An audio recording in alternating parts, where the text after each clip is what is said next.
నీతిమంతులుగా దేవుడు ఏం చేస్తాడంటే, నీతిమంతులుగా ఉంటే దయతో కప్పుతాడు. ఆ యొక్క నోవాహుని ఏ విధంగా ఆ జల ప్రళయంలో కప్పి తప్పించినాడు, అట్లు రాబోతున్నటువంటి ఉగ్రతలో కూడా మనల్ని కూడా తప్పిస్తాడు.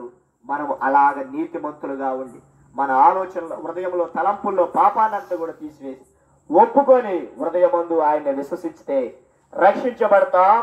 అప్పుడు ఎట్లా ఉంటామయ్యా అంటే, మనము కూడా ఆయన దయచేత రాబోయే ఉగ్రతను తప్పించుకొని కప్పింపబడేవాడిగా ఉంటాం. రెండవదిగా ఏమి చేయాలి అంటే, ఆయన ఆశ్రయించాలి, ఆయన వెతకాలి. ఎట్లా వెతకాలి?